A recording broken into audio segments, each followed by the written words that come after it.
that those two babies did expire. And the reason why that is very concerning to me is because the state health department has not approved the closing of the level 3 NICU at Holston Valley Medical Center. They have not.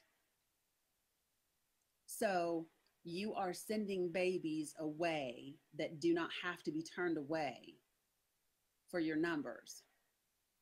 So when you send out a letter saying that you care about what's in the best interest of this community, I do not believe you. Period. I don't. So those are that's very factual. I can't tell you that the transport is the reason those babies didn't make it. What I can tell you is they didn't make it, and being transported an extra 40, 45 minutes away most likely did not help their chances. Okay. Jim, I don't have anything about today's meeting for you guys. I did want to give you some additional information. Last night I talked about the commissioner for the Tennessee State Department of Health. His name is John Dreisner. His wife's name is Jana Dreisner.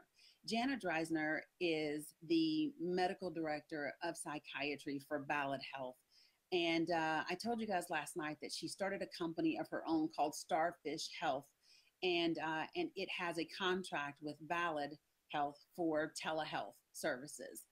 So I did a little bit of research on that today, and I haven't had a chance to do a ton, but here's what I will tell you is she bought whoever, I can't say she did it, whoever set up her website. That website was created, the domain name was created and purchased March 3rd, 2014. And it just sat there, right? It was updated February 16th, 2018, which is, I find that to be very interesting because that's literally within 2 weeks of the COPA being issued. So within 2 weeks of the COPA being issued, that domain name information was updated. It's private, so you can't see who it is. You can just see the registry information, and it is set to expire on March the 3rd of 2019. I doubt that it will expire, but it's set to expire. Right. Well, Christy, that's the only reason to not have babies go to that level 3 NICU. I happen to know that they have amazing staff. They have incredible nurses and an incredible doctor there, and neonatologist there. So there's no reason for babies to not currently be going to the level 3 NICU because they have not approved for that NICU to be closed. So here's what I'm going to tell you. Okay, a couple of things that I want you to know about where I am and why I said today was a good day. It did not bother me that Alan Levine put out these 2-3 letters. Number one, Dr. Block doesn't count. Damn it. You guys are paying him. I don't care. Like, I don't care literally what he has to say at all. When you talk to me about Keith Goodwin and Mary Nell Bryan, they are neither independent. Neither of them are independent. And in terms of like expert, does Keith Goodwin have expert in terms of like children's hospitals and, and regionalization and things of those lines? Sure. Is he independent? Is he unbiased? No, he is not. He is not unbiased. He is not independent. And the facts support that. All of these guys are on boards together. They all give campaign contributions to the politicians who are passing legislation for them. It's just a big, fat, dirty mess. Now, let me say this to you. If you are ever going to find your courage, now is the time. I am in talks with a national media outlet who is interested in this story, very interested in this story. We spent almost an hour on the phone today discussing all of the players in this game and what's happening in this area and this community, and they are very interested in this story. Here's the thing, folks, for them to want to do this story, for them, you guys are asking for national attention. That's what you've been asking me for, right?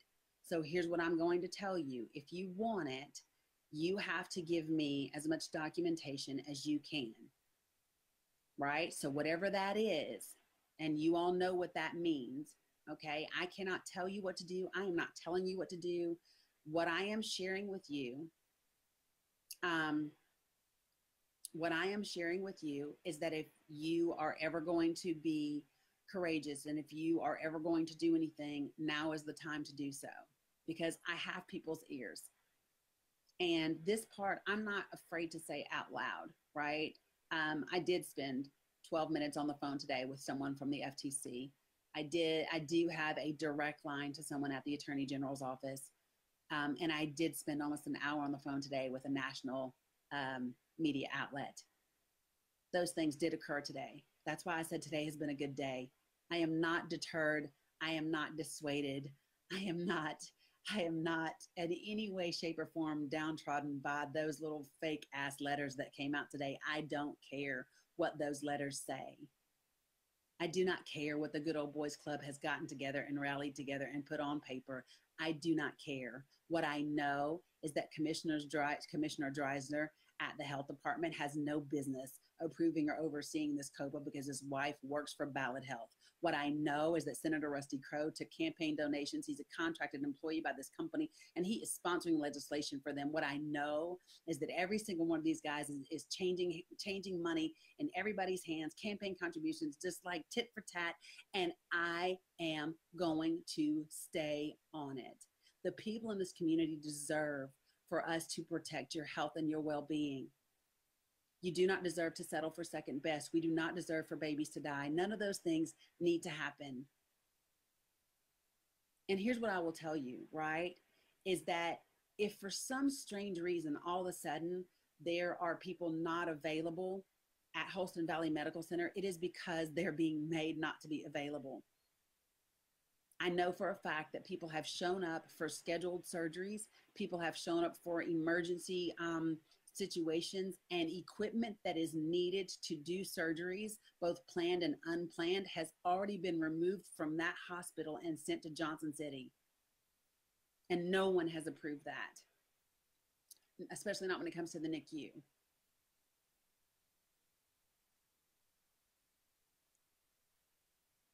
So I'm aware that people are watching and people are listening. I am, and that's okay. That's okay. I want you to know that we're digging. I want you to know that people aren't going anywhere. I want you to know that it matters. I know you are, Laura. I know you are.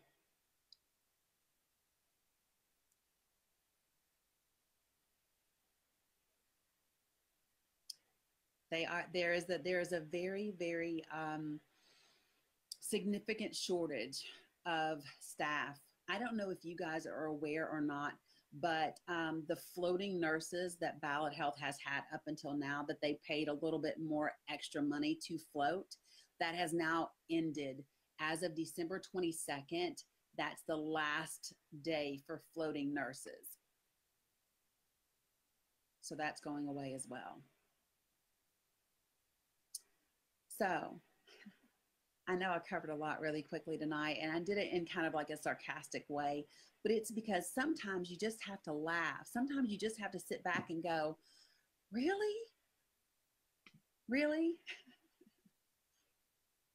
That's exactly what they're hoping. They're hoping to scare you. They are hoping to make you feel like you have no choice.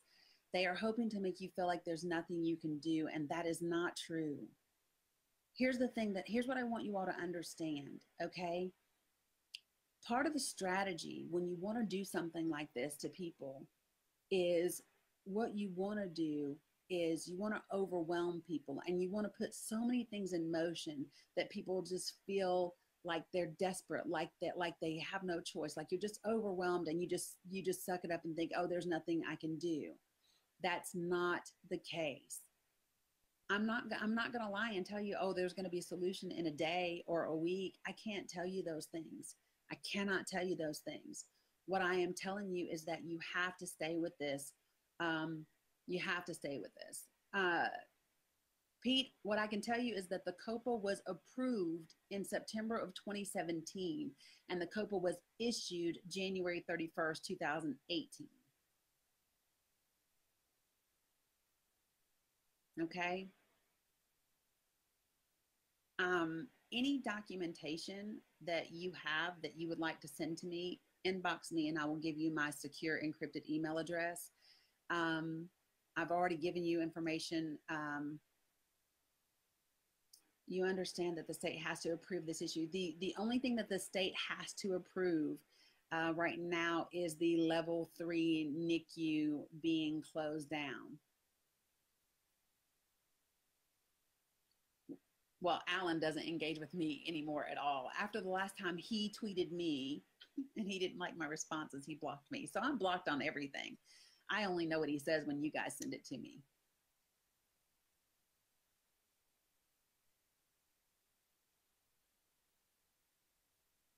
Okay.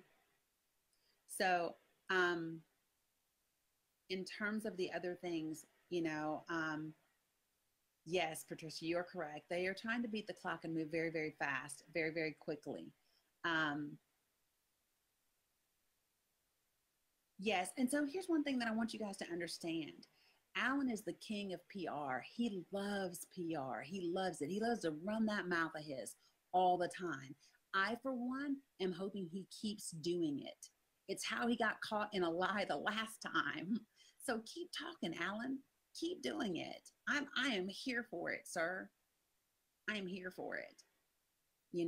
Don't let it discourage you. Don't let it make you think that you're hopeless, and this situation just is what it is. We didn't get here overnight, guys. If you think about this, it took them 3 or 4 years to get to this place. So we are not going to get rid of this. Indian path, you mean Indian path? It depends upon, what you're going there for. I can attest to some of it. I can tell you that they do not have a cardiac cath lab anymore, that was closed back in August, although it's still listed on the Ballot Health website as if it really does still exist, and it doesn't. So, be careful what you need.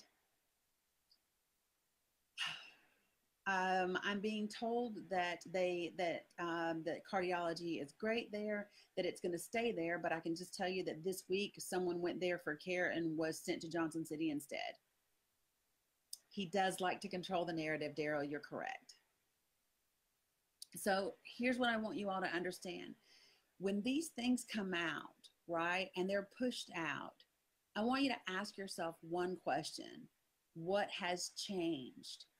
So, like, the releasing of those letters hasn't changed the facts. The facts are still the facts. The facts are we are still waiting for the state health department to make a determination on this NICU, right? Those letters aren't facts. Like, they don't dictate what's going to happen. And I can tell you right now that I flat out told the FTC, the Attorney General, which, by the way, I also called the Virginia Health Department today. That gentleman's name is, hold on. Y'all know I have too many of these things going on in my life right now. Where did I write it down at? Eric somebody. Oh, Eric Bowden. Eric Bowden. If you want to call the Virginia State Department of Health, the guy who's over the co-op there, his name is Eric Bodine, Bodin. To me, it looks like Bowden, but she spelled it that way. But she called it Bodine. His number is 804-367-1889. So you can call them. I called there today. So I will tell you the numbers that I called today. I called John Dreisner's office, the commissioner of the Tennessee Department of Health. I got Tammy, so I left her a voicemail. I also called the Virginia Department of Health and left a message for Eric Bodine. I also called Senator Phil Rowe's office to ask them about his $8,200 in campaign contributions that he got from Alan Levine. There are certain things that they don't have to approve, Luann. So this is what I need you guys to understand. They don't have to approve certain things. Kim, and I do want us to keep the pressure on at the FTC. What I really want right now is for you all to fire up the Attorney General's office, and I want you to fire up the Tennessee State Department of Health. Those two things, because the Tennessee State Department of Health has a conflict of interest. Their commissioner's wife works for Ballot Health, period. He should be making no decisions when it comes to that company whatsoever, because part of his family's income comes from them.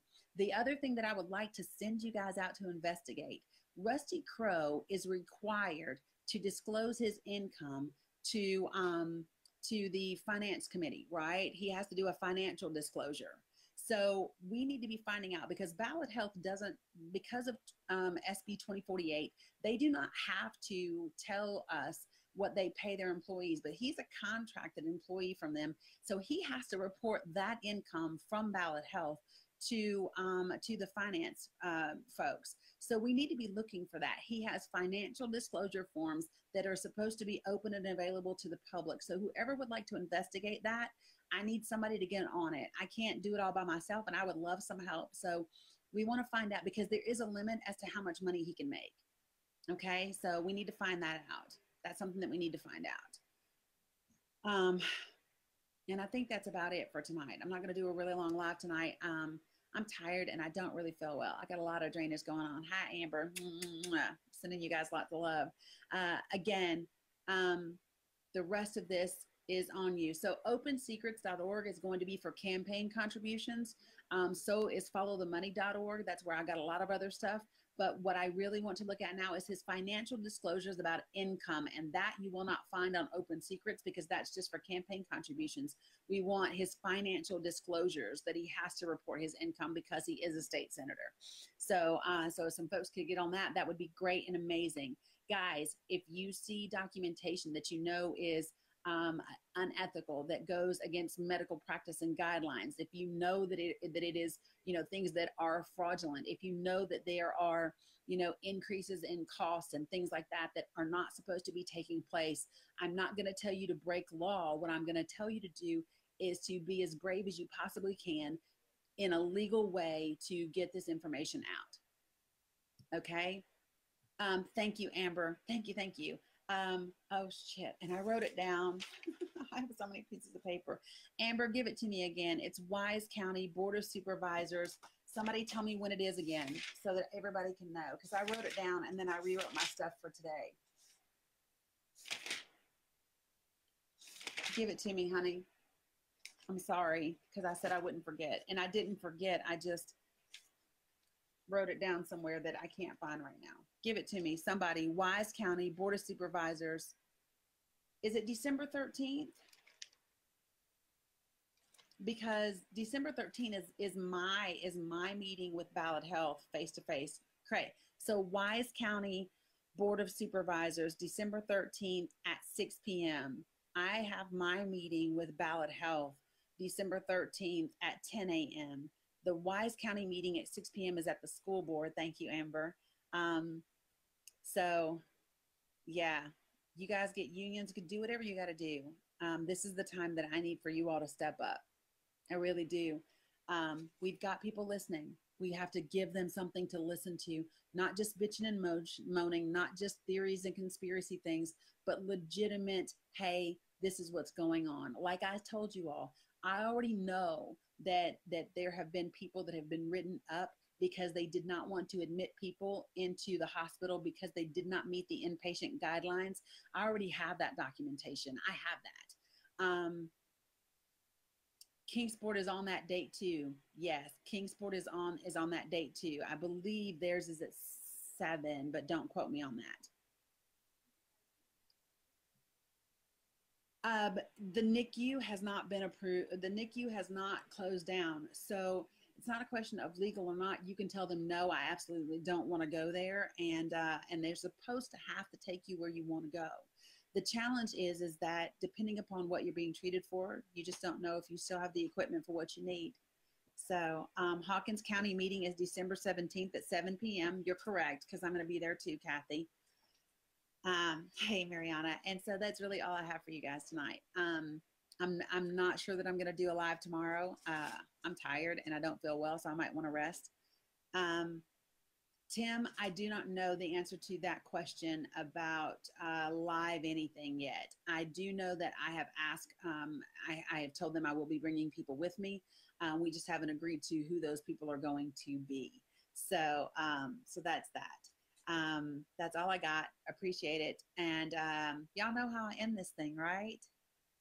Yes. Oh, thank you, Heather. That was great. Okay, so listen. Yes, the Commission should be contacted and the Joint Commission. So Ballot Health has to, they have to report to the Joint Commission. So you guys need to be reaching out to them, filing your complaints with the Joint Commission because they do oversee them as well. Okay. That's all I got, folks. All right. So here we go. This is how I end it. Be, be amazing. Be light. Be love. I'm out. They're all giving poor coverage, Barbara. Tell them come see me. I can give them real facts. They're still not going to report them, though.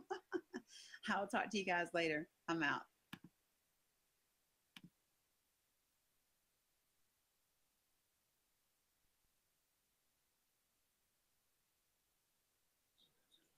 Hey, everybody.